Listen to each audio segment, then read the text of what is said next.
All right, let's go share this thing. I swear to God.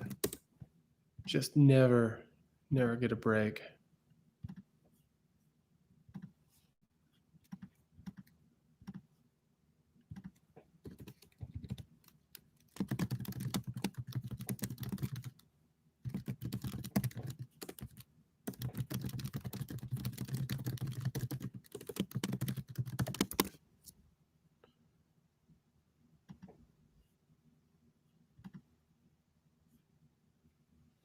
Hey, how's it going, people? I thought we'd kicked it. I thought we had solved the issue. I thought that things were fine. I thought that we weren't going to have to deal with losing the feed any longer. See what happens. See what happens when you get a little cocky. See what happens. All of a sudden, you end up with a feed that goes out. I swear. Man, I was feeling really good about the possibility that I wasn't going to have to deal with disruptions anymore. I've taken precautions, is what I've done, and here we are. Jacques says, when will QAnon be granted tax exempt status? I don't think that's actually what's going to happen. I actually think that we'll reach the point where QAnon will merge with the Republican Party, and that's something we'll have to deal with. I see that coming. The more that they get desperate, that's where we're going. Anyway, we're back. So I swear, the worst part about the feed getting broken up is that. So it keeps going on my end, like it doesn't show anything, and all of a sudden over on the side, it's just like no, losing the feed. And I'm totally fine. Like, it doesn't tell me anything. It just keeps going. And I'm just left sitting here. Just sitting here. And then occasionally it'll stop with one person, like on their feed, like their internet connection will go down. And I'm just like, well, is that one? And then I'll just see it. It'll fall 1, 2, 3 going down. So there's all that. Anyway, so here we are. All right. So the next question, we still got a chunk here. Josh says, is the distortion of the Bible and taking it literally one of the bedrock foundations for far-right extremists, which often harnesses violence? Why do you think that MAGAs specifically seem vulnerable to falling under the spell of cultish ideology, pride, greed, stupidity? I don't think they're stupid. And I have to tell you, I'm not one of those who I don't like saying that like Trump supporters or QAnon people or whatever are stupid. I understand the need to be angry about them and the need to sort of resent the damage that they've done to our politics and country and reality. It's not that they're stupid. There's so many different reasons why this stuff happens. A large part of it has to do with the fact that many of them are lost in a reality that is really encompassing and it holds sway. I didn't understand the actual history of America until I wrote American Rule. I didn't get it. And it's not that I was lost in conspiracy theories. Like, I had an inkling of like where these things were wrong, but it's so complicated how we've reached this point. I was saying this the other day. My family believes in stuff like New World Order and Deep State, and now a few of them are going down the QAnon sort of rabbit hole. They don't really have an understanding that can lead to what's actually happened. Like, to understand what's actually happened in America, you have to understand not just our real history and not just the history of our politics, but you also have to understand like giant economic and sociological and psychological principles. And like some of us, I had to take on like massive amounts of student debt in order to go and get informed about this stuff. Other people don't want to take the chance on all of that money and all that debt. They don't go to school. They don't have that sort of framework. Maybe they didn't have the right books. Maybe they weren't, maybe they didn't have books around. Maybe they didn't have a family that talked about this stuff. And a lot of these conspiracy theories just fill the vacuum. And they're simplified explanations that are weaponized by people in power. I think it helps to have a religious framework I've talked about, and it's been weird to talk about it, and I never expected this was going to be something I talked about on like a mass scale or hanging out with a couple hundred of my favorite people on a Sunday night. But it was like I grew up in a cultish background. I grew up in a white identity evangelical anti-reality, and you know, people who grow up in those situations are probably more susceptible to this sort of idea. I mean, once that framework starts to flicker or fade and the American exceptionalism starts to kind of fall apart, like all of a sudden oh, KT, I just saw this. Once that starts to fall apart, you have to find something to fill its place. You have to find something that fills that vacuum. And you have this idea that there are supernatural forces, and there's some sort of like hidden hand that changes things, or the idea that there's like a devil that manipulates people, and conspiracies left and right. These people prey on that. I mean, there's a reason why fascism works. It preys upon people who have a religious background. And like I said on Twitter, and I talked about American Rule, they prey upon religious faiths first, is they find their way in through that idea of faith, because fascism is all about deeper meaning and secret truths that are held by, hierarchical sitting figures, men of history and strongmen and all that bullshit. They travel the same roads, travel the same circuits, and so people who've grown up with that sort of stuff, they are probably more susceptible to it. KT said, "I did not see Eric on there, and how was my birthday? I did not have a great birthday. I did not. It's weird having a birthday in the pandemic, which I mean we've gone long enough now. I assume I'm not the only person that had a birthday during the pandemic. It was not great. I mean, these are stressful, weird times. And then then all of a sudden it was like I had to cover the vice presidential debate, and that was just so frustrating and so, um, you know, God, watching Mike Pence was just, and I talked about it last week. I talked about it last week on the live stream. Like Mike Pence is waiting in the wings to take over, man. Like he is just hiding in the curtains until it's time to come out. And he is so incredibly skilled at not answering questions and lying and just feeding lines of American exceptional evangelical white identity bullshit. And it was so disturbing is the right word, Melanie. I completely agree. It was so disturbing. And that was just kind of a bad way. But I did get store-bought cake, and I enjoyed that. Store-bought cake is great cake. Love store-bought cake. Stevie John, if you get to the election, I'm curious as to why Biden and Harris don't respond to the court packing questions. If the Republicans would drop their effort to pack the court, I would not favor packing the court with 4 more justices instead of dodging it. This court packing bullshit is so frustrating. So one thing, the reason why they don't answer the questions about packing the court is because they're not interested in being cornered, painted in a corner with their answer on packing the judges. They're thinking about packing the court. That's being considered in like every Democratic, strategy group and think tank. They've thought about that. They absolutely have thought about it left and right. And it's one of those things where they want the option to be there. They want to consider packing the court. They want to consider like changing the makeup of the Supreme Court. And they know that this would be a big giant issue. The difference between the Republican Party and the Democratic Party, besides everything, but this is one of them, the Republican Party would be like, hell yes, we're going to pack the court. Vote for us so we can pack the court. Meanwhile, the Democratic Party has been, for years, catering to this mythical voter in the center, right? The independent voter, which if you ever look at all these studies and all these strategy memos, it's always like some white person in the Midwest who, will say out loud that they're not racist, but meanwhile, they're a little bit iffy about people of color. So they're actually like trying to reach out to Republicans constantly. So they're trying to like make this gesture towards them.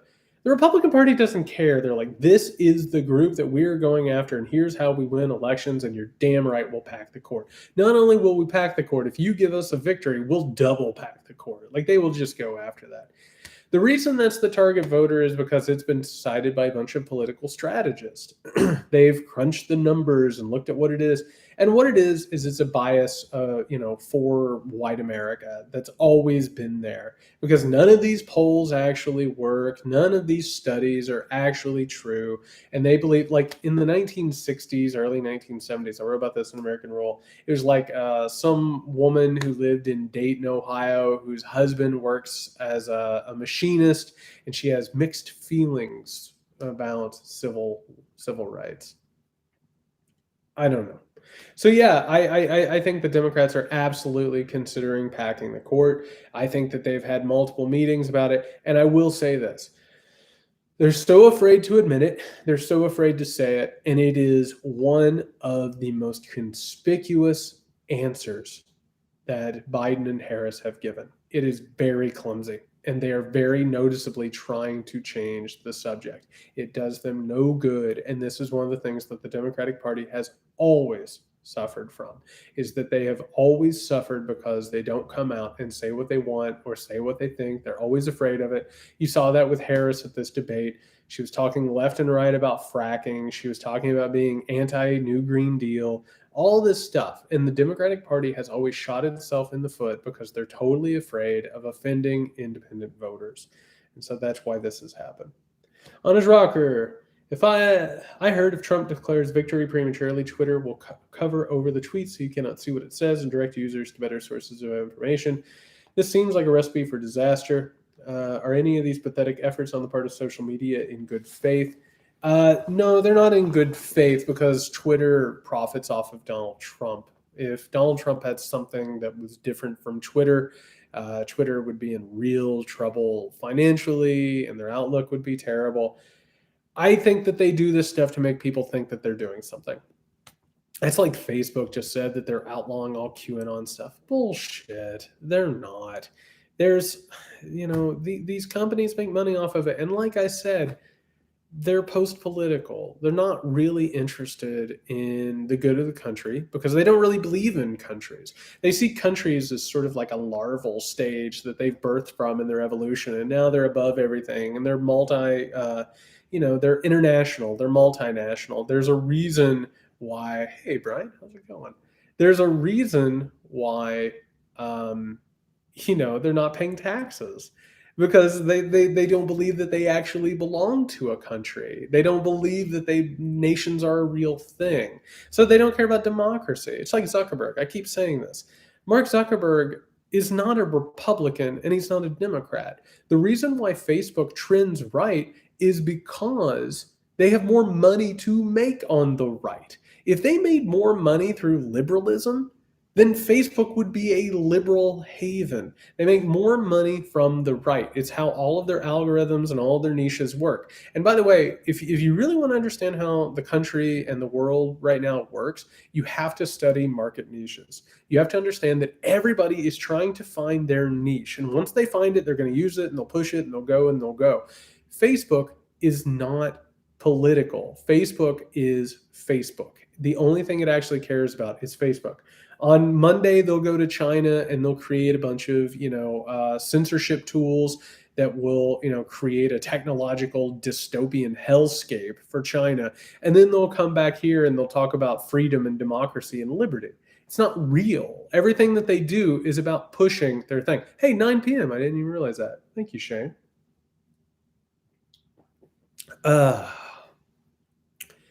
Boo America is the fascist state. Enjoy the Halloween names. Those are fun. John Liddon says he's voting for Trump, purportedly because he's shaken things, woken up, has made more people think about politics and policy.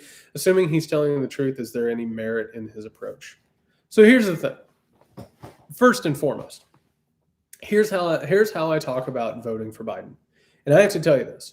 I am going to vote for Biden and I am going to feel good about it because I am voting against Donald Trump, period. I'll be honest with you, and a lot of people won't do this. And like if you go on Twitter or wherever people have their platforms or whatever, if you start talking about this, people will start roasting you and coming after you. I'm going to tell you the honest to God truth about something. Here are my problems with Joe Biden. And I am more than happy to say it. I talk about it all the time on the Muckrake podcast. I'm more than happy to be open and honest about it. Joe Biden was part of the Democratic Party that moved right in the 1980s and the 1990s. He is a centrist who occasionally is center-left. He is one of the chief architects of the national police state that we currently live in. He played a giant role in creating mass incarceration. These are things that Joe Biden has done. He has been on the wrong side of a lot of votes. But I have to tell you something. We have a really, really, really unhealthy asshole in the White House. If he gets reelected, if he continues to be in power, not only will he do unbelievable amounts of damage, but it will normalize the damage that he's done. It will say all of this was fine and we are going to go down the drain fast as hell. What Donald Trump has done is he has normalized corruption in the pursuit of expediting profit and consolidation of power. He has to go. If he stays, he's not going. Like, he's not going to leave. So here's what I say. Here's a couple of things. Vote for Joe Biden, get Donald Trump out. But you have to work like hell afterwards. Just because Donald Trump gets beat, just because Donald Trump leaves the office, just because, we managed to avoid a civil war, the problems aren't going away. Donald Trump is a symptom. He's not the disease. Trumpism isn't going away. I have a question about that here in a minute. I'll talk more about that when I have this question. But just because Biden wins doesn't mean that the fight is over. And a lot of people are going to think it's over. And this is one of the reasons why I know some people who aren't going to vote for him, because they want to push this thing until the system breaks. I understand that philosophy. I don't want that.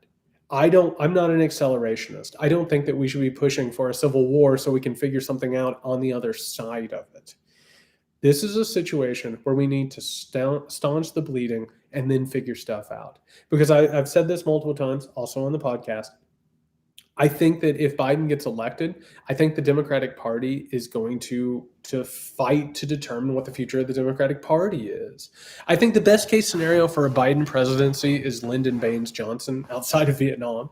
Nobody thought that LBJ was going to be a champion of civil rights, and he ended up in a position where he was.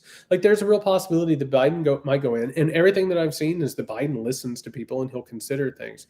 I think that he should come in and get Trump out of office, and we can start to do some triage. We can start to do some things. But we have to fight. We can't just be like, okay, we made it past November. Luckily, we avoided a civil war. Donald Trump is president. It doesn't work that way. So no, I'm not for that. I say you vote for Joe Biden, you get Donald Trump the hell away from the White House. And on top of that, it's not just about Donald Trump in the White House. It's about the effect that it has on culture. We're going through unbelievable trauma right now. We're going through so much damn gaslighting and attacks on reality that if this doesn't get stopped, it's not going to get stopped. It's just going to get worse and worse and worse. It has to quit. We have to get out of this thing. Like, if you want to talk about like letting this thing like reach some sort of terminal stage, I have to tell you, I understand people want a revolution, all that stuff. Like, it could get bad. It could get really bad, and it's already been bad. And I would say to anybody who's thinking about not voting, and listen, maybe this is going to sound extreme, but I'm going to be honest about it. If you think that like it's better if things get worse, go talk to people who have been forced to have hysterectomies. Go talk to the people who right now are afraid that they're going to be hunted down in the streets. Go talk to the people who might have, their reproductive rights taken away. Go talk to the people who right now are either being harassed or intimidated by alt-right, neo-Nazi thugs. We have to stop. We have to get past this thing, and then we have to fight like hell. That's where I see it. Wobblies United, do you feel the collapse of American society is inevitable? I can see why I put this in the order that I did. As political social author Chris Hedges has been saying for years, it just seems we're on the precipice of a massive paradigm shift, and no matter what, reality will never be what it was 5 years ago. I agree with that, and I actually think there's something to welcome in that. I think that Donald Trump has been such an incredible transparency that um, we we're starting to realize that the myths that we've been raised up in are not real. I think that's a good thing that we're starting to realize that. So I would really rather not go back to a time where we don't know that or understand that. That's what I'm talking about. If Joe Biden wins, manages to avoid a civil war, becomes president, and by the way, the right wing, if Joe Biden becomes president, it's not like they're suddenly going to de-radicalize. It's not like they're going to put down their guns and get rid of their militias and white terrorist cells. Like chances are they'll become more violent, they'll lash out more, there'll be tons of shit that we're going to have to deal with. Um, I don't think that collapse is inevitable. I keep saying this. I think we're on the precipice. It can either be really bad or it can be really good. I think we can turn this into something good. I really do. I think it's I'm trying to think of who I was talking to about this the other day. They said plastic moment. I think that's a really good way to look at that. I think that this is a moment where we could be able to change things, where we could be able to alter things in a big giant way. And regardless of what ends up happening, I think we're at a moment of generational epoch. I think something big is coming, and we have to be on the right side of it, because all of these epochs and all of these big giant sea changes, they can get really bad. Like you can see like a swelling of democracy. You can see like human rights and liberties like suddenly like explode and become big giant forces, or you can end up with fascistic, global wars. We have to be careful, particularly with things like looming crisis, climate change, with economic inequality, with things like pandemics and natural disasters happening more and more. So yeah, I don't think collapse is inevitable, but we need to be really careful. Jones says, "Call me crazy, but doesn't it seem more and more like Trump is mimicking Hitler in every way he possibly can, right down to the adoring fans in uniform? Is he hoping his outcome will turn out better than Hitler's did, or are the drugs ruling his actions?" I would say this. I think that if you asked Donald Trump something about Adolf Hitler, I don't think he would know anything beyond the fact that maybe he was in Germany. I think his knowledge of reality and history and politics is so elementary that I don't think that he could possibly ever plan something like that. But what we are watching with Donald Trump is this. We're watching an intuitive, inherent, instinctual fascism. The things that he is doing in terms of like talking about, yeah, or like going up on the balcony of the White House and like performing these fascistic, sort of photo ops. That's just what a fascist is. That's what an authoritarian is. I don't think that he's playing Hitler, but I think that he's playing Hitler unintentionally, because that's the sort of wavelength that these people are on. We do this thing where we think, because of movies, like a Saving Private Ryan or whatever mythology we're stuck in, today or tomorrow, we did this thing where we want to believe that like fascists wake up in the morning and they put on their pants and are like, I'm an evil person. Let's do this thing. No, they think that they hold like a higher truth. They think that they're possessed of some sort of deeper meaning that transcends morality. And so whatever they do is completely legitimized because they know better than everyone else and they should be able to do whatever they need. So I don't think that he is like aping Hitler or Mussolini or any other fascist. I think it's intuitive. I think it comes to him, and I think that's just who he is, unfortunately. LD, would national security take precedence over any NDA Trump would have required his White House personnel to sign? Absolutely. And my God, do I wish more people in Trump's orbit would like have a moment of conscience and come out and say what's going on around this stuff instead of, I don't know, selling books, right? Turning it into a media career, going on Dancing with the Stars or whatever the hell they're doing.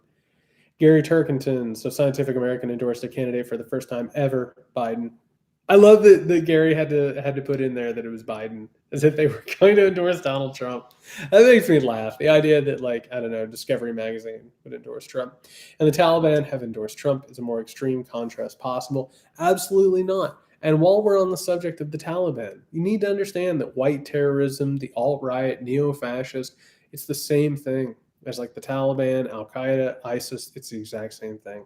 It's a group of people who believe that they know better than everybody else, that they hold the higher truth, and they should be able to inflict it on other people. And anybody who disagrees with them should be met with violence and intimidation until they relent or they die. Alfonso, why is it that the GOP wants to end the ACA so bad? Some racism behind it since it was Obama's signature legislation. It's partly to do because it's Obama's legislation, but it's also because they just simply want to remove any of these safety nets.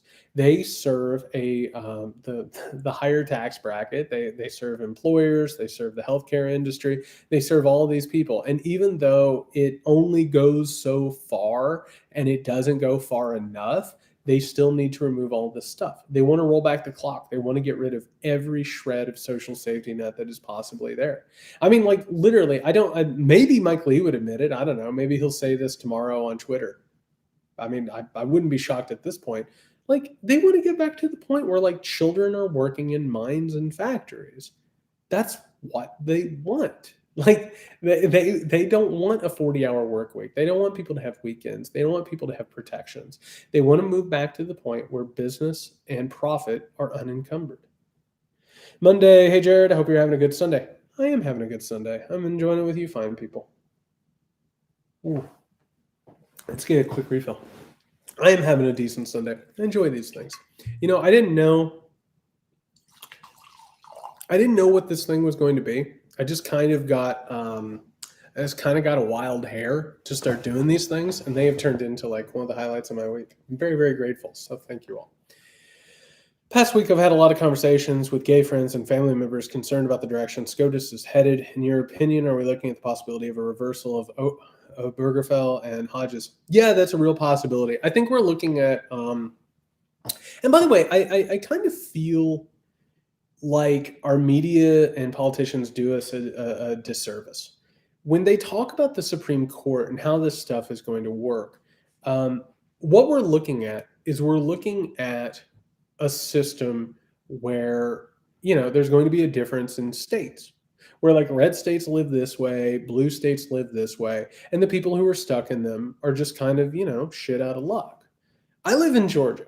Because I'm a professor, because, I don't know, I'm not going to bore you with the ins and outs of professoring and academia.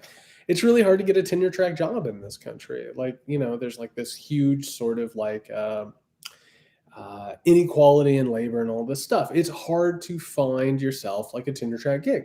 I'm in Georgia. I happen to enjoy Georgia. I happen to love my colleagues and my students and all that stuff. And I'm very, very charmed by like my small college community in my area. I think it's beautiful. But I can also tell you that living in a red state is really bizarre and really at times disheartening. Like during the pandemic, it has frustrated the living hell out of me how my governor, who by the way didn't actually win the election, he stole it. It's really weird living here and sort of being under this crushing rule of people who are not interested in taking care of anyone. So what you're actually going to see when these cases start being toppled, if we don't pack the cord or somehow or another, get rid of this stuff, we're going to look at a situation where people in red states are going to live under completely separate rule from people in blue states. It's going to be really bizarre.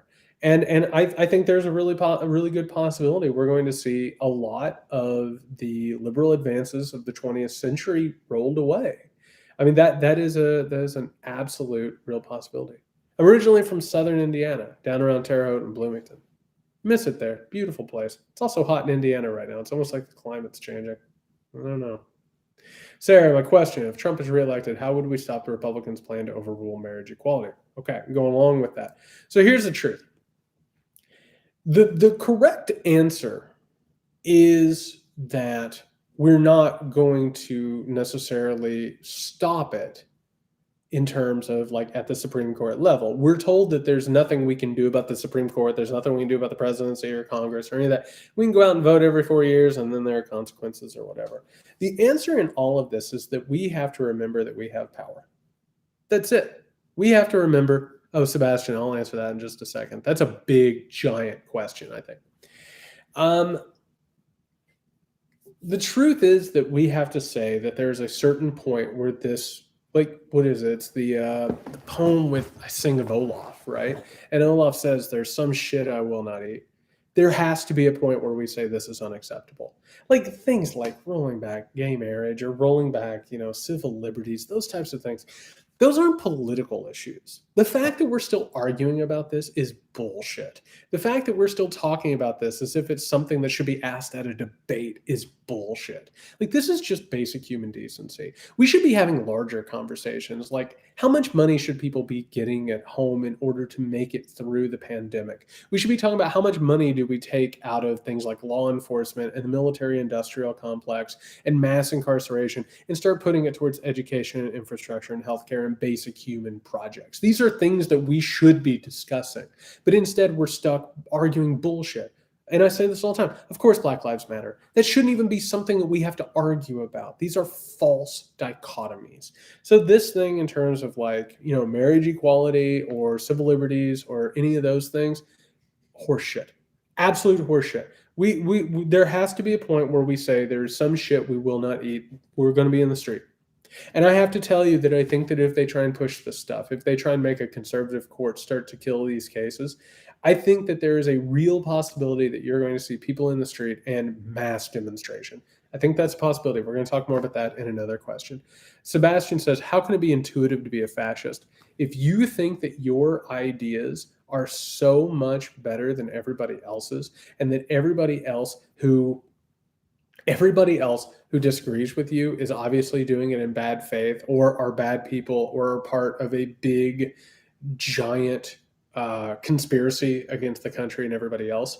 Like, that's how you intuit it. You're like, I have the truth and everybody else has to listen to me or else they need to be killed. That's a problem. Oh, Joan, isn't that terrible? Going back to that, like the Supreme Court held up forcible sterilizations, like that. Some of those laws are still on the books. Forcibly sterilized, and it was just a hop, not even a hop, skip, and a jump. It was just a hop over to Nazi Germany, where those people who sterilized Americans went over there and told Nazi Germany how to set up their sterilization and eugenics programs. Like America, like the Supreme Court has done some crazy shit. And it is not necessarily a force for good. It has handed down some of the most despicable decisions imaginable, like for real. Sarah. Oh, okay. Are you concerned about China's intentions toward the USA and its explicit claim that it seeks sovereignty over the world? And do you think Biden is at all equipped to resist it? This is a great question. I'm terrified of China. That doesn't make me a Republican. It doesn't mean that I think that we need to like saber rattle with them or that we need to engage in some sort of bizarre trade war that is all there to act like we're tough on China and help quote unquote farmers while hurting them. China is a technological hellscape. Like, say what you want about them, but they have constructed like not just an authoritarian state, but they have constructed like a cutting edge technological authoritarian state. What I'm afraid of is that we are going to see this spread.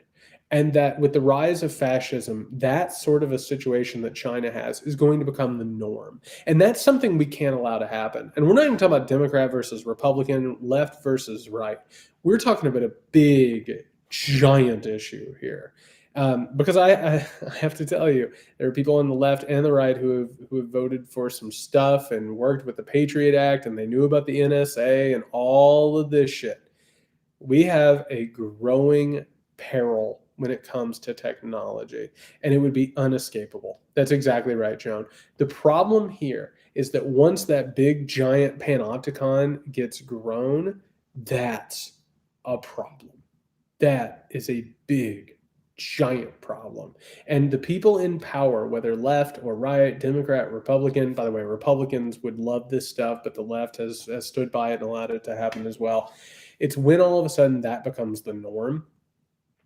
Oh God, China's scary. The hell that they live in. I feel so bad for the Chinese people, and they deserve so much better. So much better. Robert Strand, assuming, oh, real fast, actually, I just saw that.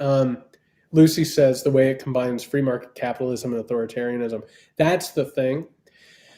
Like they claim to be communistic, but what you have to understand about all of these nations is they claim to be one thing and then they're another thing, and it all hides authoritarianism. I'm going to talk about this in a future American Rule lecture, but it's like, it's like Soviet Union claimed to be a communist country. Well, it really wasn't. It was a hierarchical system that was hidden behind the idea of communism. America claims to be a free market system. It's not. Our markets aren't free whatsoever, while also claiming liberty and freedom and equality. These aren't true things. It's all about what type of disguise hides control. It's a mess. And the last question on that is, do I think Biden's equipped to resist it? I don't know. I don't know how he's going to deal with this stuff. I have no idea. I really think that we need a person who understands the danger of it all. And I don't know that anybody in any party right now is necessarily talking about this and really dealing with it. I think this is something that really needs a lot more questioning. Robert, assuming we kick Trump out in November, cheers.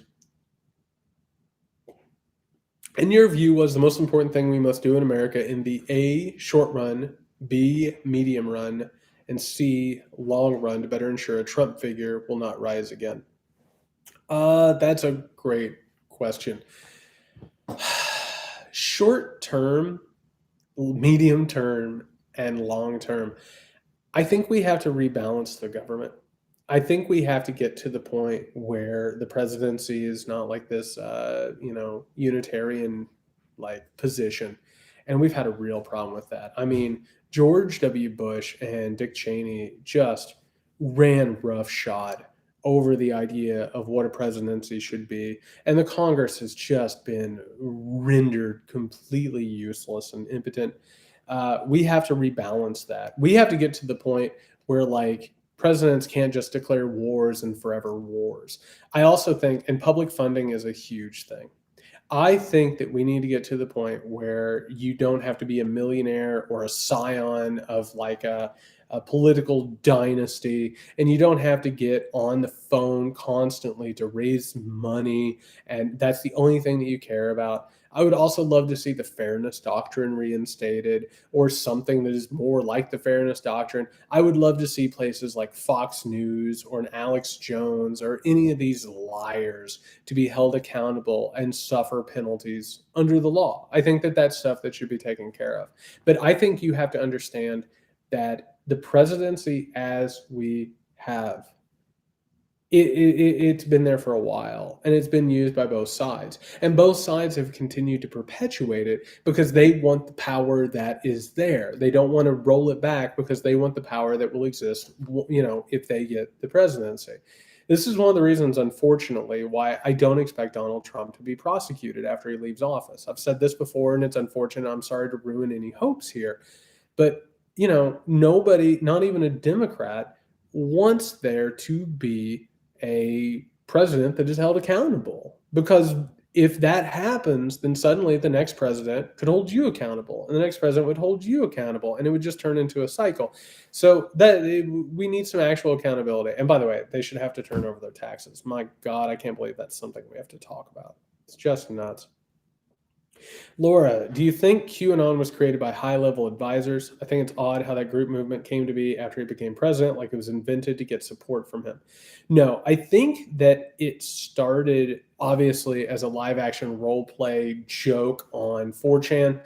I do think that it has grown to the point where the Trump administration keeps track of it and knows how to flirt with it. There's obviously somebody in the White House, probably Stephen Miller, who knows how to interact with white supremacists and conspiracy theorists, and it's sort of been brought in like that. I actually think that the guy who runs it is the guy who runs 8kun, the website. I think that he has taken it over. But in the past, absolutely, church and state need to be kept separate. My God, I completely agree. But I think it's been taken over by him, but I think it started out as like an internet LARP situation. And I think it's been co-opted, and I think it's been used as a political weapon. Young folk, the role of conspiracy in the Republican Party and how that helps Trump. Absolutely. It's all based on white supremacist paranoia.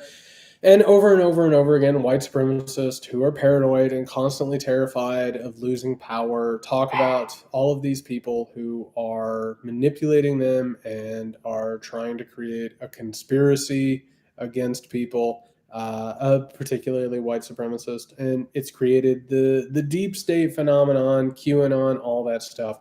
The right wing traffics in conspiracy theories, and it's the way that they legitimize preemptive violence and that sort of stuff. I'm going to talk more about that in an upcoming American Rule. Show us the dog child. I do have a new dog, and the dog is lovely and very, very sweet. She is not ready for prime time yet, but when she is, she will make an appearance. She's a mess. She's a sweet little dog, but she's a mess. Emma, what's the history of the term storm? How's the Nazi storm connected to the Q storm? They're sort of related in terms of the idea of what the storm is. It's a metaphor, it's an ideology, but I don't think it's because of the Nazi idea. What the storm actually um, is it's like an apocalypse. It's a secularized political apocalypse, and yeah, it's not necessarily the Nazi storm, but it certainly has fascistic Nazi undertones. But yeah, it's basically it's like the apocalypse slash rapture all mixed up in political fascism. Catherine, who else do you think has COVID and is trying to hide it? The bigger question is who doesn't have COVID at this point? I mean, my God, they've all lied about it and they've all spread it. I don't know about the rest of you, but watching that video of all of them at that event and like hugging each other and like leaning on each other and touching each other, we'll never know. We really won't. And by the way, just so people are keeping track, Trump's not well. I told you this last week. He's not well. Like, he's just not. And like everybody that I've talked to who is in his orbit or around him or in the Republican Party, like that dude is not out of the woods yet. He is not well. And these big giant like events and these stupid videos, he's not well. Dude needs to be in the hospital. Period. Dan Fox says, what happens Trumpism after Trump loses? That's a big, giant question. There are a lot of them who are not going to leave him. The cult of Trump will survive long after Trump leaves the White House, which God hopes he does. And it will survive after he dies. Like, it doesn't matter when it is or how it happens. Like, the cult of Trump is with us. It's fascism, and America has had fascism in it since the very beginning. And it's going to continue to. These people are going to rally around him. I talked a little bit about the idea that Trump will start up a media thing or merge with some sort of media. I think that it'll continue. I just do. And because this is the human condition and this is what happens. It's the political reality of things. So I think that I think that it goes on. I don't think it gets cured just because he loses in November. Not at all. Existential haiku. People seem to think a landslide will end the GOP, but White Too Long tells me that isn't true. What do you think the Trump cultists are going to turn to, assuming he's defeated and removed? They're going to find somebody else, whether it's a Tom Cotton or Mike Pence or radical extremism, white terrorism. It's not going away. They're going to find another thing. And you're probably going to see a lot of people who get radicalized and turn into white terrorists. And they're probably going to form their own communities and their own kinds of stuff. Do I think 4 years of Trump-like clone? I think you're going to see the Republicans. Right now, there are tons of Republicans who are reverse engineering Donald Trump's rise to power and figuring out how he did it and how they can use it. And I keep saying it, these people are more disciplined than him and they have an actual ideology. All Trump cares about is being right, having control, gaining profit and power. These people have ideologies and they're really frightening. And some of them want to do some really messed up shit. So it's a thing people should be afraid of. Mick, how do you speak to the intelligent 80-something conservative who thinks it's obvious that fascism is a total conspiracy theory? I don't know how to read this, but I will say fascism is real. Fascism has been around for forever, and it's here. We're dealing with it right now.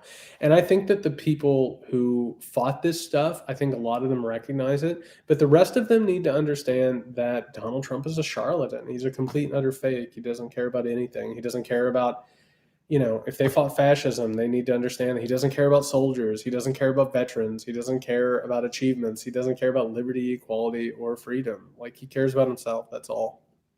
Joan, which GOP senators are concerned about the threat to democracy posed by this administration?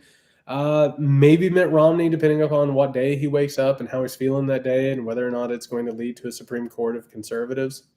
Not a lot of them. Not a lot of conscience over there. I think most of those people have left the party. Colette says, what's it going to take to get people en masse into the streets? That's a question. That's a big question. I want to believe that there is a moment where if this thing reaches a critical mass, the people are going to be out in the streets. The other thing that what I'm afraid of is what I talked about with China.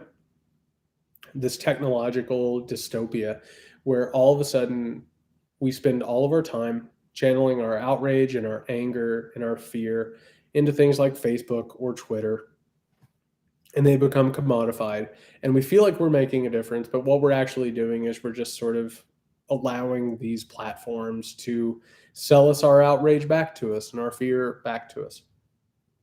And in that way, we can get sort of short-circuited. We can get to the point where we're not actually acting anymore. We're expressing things that we believe, but we're not acting upon them and fighting for them. It's a really frightening thing. I want to believe, and by the way, dismal tide, I'll add this in. What is the prognosis for this country where half the population isn't living in reality? I want to believe it's going to work out. I got asked the other day how I can be optimistic in the face of this stuff. And I'm optimistic for this because we have to be. If we just accept that Trumpism is the future and that fascism is the future and that we are going to get locked into this technological hellscape. Oh, real fast, Joe says, and this, I'll weave this in here. Why haven't there been massive strikes? Because we're so terrified. And our economic situation is so tenuous, and they do this on purpose. The way that we are treated in this artificial austerity we're kept in, where we're nipping at each other constantly, and my neighbor is my economic opponent, and my family is my economic opponent, and my friends are my economic opponents. Everyone I know and love is my economic opponent. When I'm in that situation, if I go on strike, there's somebody right behind me who's ready to come in behind me. Because there's such a small margin of error before you end up destroyed in this family or in this country. And so what you end up finding is you have a lot of people who are so terrified. And we talked about this on Muckrake podcast. We talked about the movie Network. We talked about the idea where, Howard Beale yells out, you've done all this stuff. Just leave me alone in my own home. They want us to be frightened. They want us to feel powerless. They want us to be like, you know what? Fine. Just do whatever you want. Just leave me alone. It'll be fine. I have to believe that we will reach a point where it's unacceptable. And like I said, there's some shit we will not eat. I said this the other day. Write down on a piece of paper what you will not accept. What line this will cross when you're like, you know what? I will risk literally anything to keep this from happening. And right now, where we are, you need to understand what that line is, because there are people who are going to push it past that point. When the Supreme Court starts knocking down these cases, when they start knocking down workers' rights, when all of a sudden the 40-hour work week goes away, minimum wage goes away, all of a sudden they're suddenly talking about sending children into work. And by the way, I swear to God, you keep seeing these stories that are about like private schools, these academies where during COVID, like kids can go to learn, and they're trying to destroy public education. People like Betsy DeVos and all of these people are trying to destroy public education. There is the question. What's going to happen to those kids who can't afford that private education, who can't afford to go to school whenever the pandemic is raging or whenever economic insecurity has made it to where like maybe them going out and earning a minimum wage or less is better than them being in school? there is stuff here that can get worse. And it's been worse. At the beginning of the 20th century, you had children in mines, you had children in factories, you had people being burned alive in factories and in workplaces where there wasn't proper ventilation and safety measures. It could get a lot worse. You need to understand that these people aren't just interested in winning an election, they're interested in dominating everything and rolling back everything. I think there's a point where we will not go past. I have to believe that that technological nightmare is not where we're going to end up. Because if I believed that, I wouldn't be talking to you right now. I wouldn't be fighting against it, and you wouldn't be fighting against it. I think we would probably go live out in the woods somewhere, or like find somewhere else where maybe we could live out the rest of our lives and hope that it doesn't get to us. But that's not where I want to live. And that's not where you want to live. And so we're going to fight. And I will say this before I give my final toast of the night. We deserve better. We can get better. And the only way that we're going to get what we deserve, which is a better, more human, realer life, is if we come together and we engage in organization, community, and mass solidarity. And we have to get to the point where we're not afraid of this stuff and we're not afraid of the consequences, and things like mass action and solidarity and strikes and all this stuff will work. It's going to take a minute. But first things first, we have to beat Donald Trump in November, but that's not the end of it. You cannot get to November and be like, okay, I've reached the finish line, everything's done. That's the beginning. Unfortunately, that's the beginning of the marathon. Like my friend Brian can tell you. Like, we have to do a lot more than that. So here's a cheers to beating back fascism, winning a better, realer, more human future. I've appreciated hanging out with you all tonight. A couple plugs before we get out of here. Like I said, there is a possibility of a really great guest on the Muckrake podcast next week. Knocking on wood, I really, really, really hope that it works out. That's awesome. If you haven't already, check out the new episode of the American Rule lecture series. Episode 2 is up. It talks about the Cold War, the Holy War, and the white supremacist founding of this country. A new episode should be up probably Wednesday or Thursday. We're going to get into a lot of stuff there. A couple episodes of the Muckrake this week. I don't think there are going to be any debates. I don't believe there's going to be debates. Do you think there are going to be debates? There's no way. That ship is sailed. If you want to support my work, please pick up a copy of American Rule. Tell people about it. I'd really appreciate that. Like I said earlier, when you finish reading it, please tell me how you found it. I would love to have conversations about this. Yeah, all that good stuff. Starting this week, my book premiere talk about American Rule will start airing on C-SPAN's Book TV. I don't know if that's something you're into, but it's going to be in a regular rotation, so check it out. It's going to be weird. I was sitting in this chair, so it'll be me in this environment on C-SPAN, which is odd. I don't know. Anyway, as always, I appreciate you so much. Please be safe. Please have a fantastic week. I hope to see you next Sunday, 8 p.m. In the meantime, yeah, let's do this thing. Cheers. Bye, everyone.